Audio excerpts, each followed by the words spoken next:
नमस्कार, कश्मीरी पंडित कल्चर में मैं उज्जवल हांडू आपका स्वागत करती हूँ। आज के इस वीडियो में मैं आपके लिए लेकर आई हूँ हमारे कश्मीरी समाज में प्रचलित नारायण स्तुति अच्युतम केशवम राम नारायणम। वीडियो में पहले सुनेंगे इस स्तुति को और वीडियो के अंत तक आप मेरे साथ बने रहें, क्योंकि दूसरे भाग में आज मैं आपके लिए लेकर आई हूँ इस स्तुति से जुड़ी कुछ रोचक जानकारियाँ। तो चलिए पहले सुनते हैं ये स्तुति। अच्युतं केशवं राम नारायणं कृष्ण दामोदरं वासुदेवं हरिं ओं श्रीधरं माधवं गोपिकावल्लभं जानकीनायकं श्रीरामचन्द्रं भज सूर्यं शैशवं सत्यभामाधवं श्रीधरं श्रीपतिं राधिकाराधितं ॐ इन्दिरामन्दिरं चेतसा सुन्दरं देवकीनन्दनं नन्दजं संभज ॐ अङ्गनाम् अन्तरे माधवं चान्तरे अङ्गना सत्यभाकल्पिते मण्डले मध्यगः संजगौ वेणुना देवकीनन्दन ॐ बालिका बाललीलालयः सङ्गसन्दर्शितं भ्रुलता विभ्रम ॐ गोपिका गीतदत्त वादनः स्वयं संजनी वेणुना देवकीनन्दन ॐ जयतु देवो देवकीनन्दनोऽयं जयतु कृष्णो वृष्णिवंश प्रदीप जयतु मेघश्यामला कोमलांगो जयतु पृथ्वी भारनाशो मुकुंद। तो देखा आपने कि यह स्तुति पढ़ने और सुनने में कितनी मधुर और आनंददायी है। कुछ समय तक तो मैं यही समझती रही कि यह आदि शंकराचार्य द्वारा रचित अच्युत अष्टकम है, परंतु इसमें केवल पहले 2 श्लोक ही इस कृति से लिए गए हैं। बाकी 3 श्लोक तो इससे भिन्न हैं और अष्टक तो 8 श्लोकों से बनता है, जबकि इसमें तो केवल 5 ही श्लोक हैं।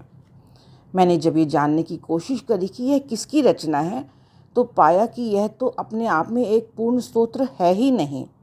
यह तो अलग अलग स्तोत्रों से लिए गए 5 श्लोक हैं, जिसे कि हमारे पूर्वजों ने न जाने कब से अपनी नित्य पूजा का अंग बनाया हुआ है। इसका पहला और दूसरा श्लोक ईसा पूर्व 6ठी शताब्दी में केरल में जन्मे आदिगुरु शंकराचार्य द्वारा रचित अच्युत अष्टकम से लिया गया है।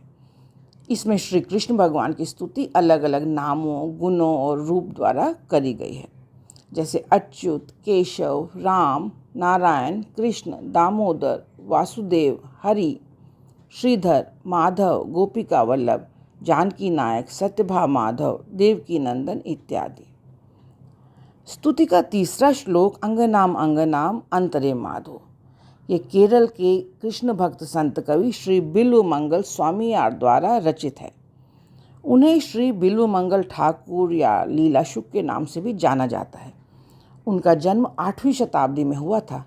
यह श्लोक उनके द्वारा रचित श्रीमद् भागवत के टीका यानी कमेंट्री में मिलता है। इस श्लोक में वे गोपियों और श्री कृष्ण द्वारा किए जा रहे महारास का वर्णन कर रहे हैं। वे लिखते हैं कि प्रत्येक 2 गोपी के बीच कृष्ण और प्रत्येक 2 कृष्ण के बीच गोपी रास रचा रही हैं। देवकी पुत्र कृष्ण इस मंडल के मध्य में खड़े अपनी बांसुरी बजा रहे हैं, यानी इस महारास में प्रत्येक गोपी को यह आभास हो रहा है कि कृष्ण तो उनके साथ ही नृत्य कर रहे हैं। अब आते हैं इसके चौथे श्लोक पर, जो कि इस प्रकार है। बालिका बाल लीलालय। यह श्लोक भी श्री बिल्व मंगल स्वामीयार द्वारा रचित कृष्ण करनामृतम से लिया गया है। कहते हैं कि श्री कृष्ण उनकी भक्ति से इतने प्रसन्न थे कि वे स्वयं उनके पास जाते और उनके श्लोकों को सुनते। जो श्लोक उन्हें अच्छे लगते उस पर श्री कृष्ण सिर हिलाते। बिल्व मंगल स्वामी यार इन्हें ही अपने स्तोत्र में रखते, अन्य को नहीं रखते। इस श्लोक का अर्थ है कि गोपियों की ताली की लय पर कृष्ण अपनी भौहों को हिलाते हैं। गोपियों के गायन के साथ साथ देवकी नंदन बहुत सुंदर बांसुरी बजाते हैं। स्तुति का 5वां श्लोक है जयतु देवो देवकी नंदनोय। यह श्लोक दक्षिण भारत में 9वीं शताब्दी में जन्मे कृष्ण भक्त महाराज कुलशेखर द्वारा रचित मुकुंद माला स्तोत्रम से लिया गया है। इस श्लोक के द्वारा वे 8 नामों से श्री कृष्ण की जय जयकार कर रहे हैं।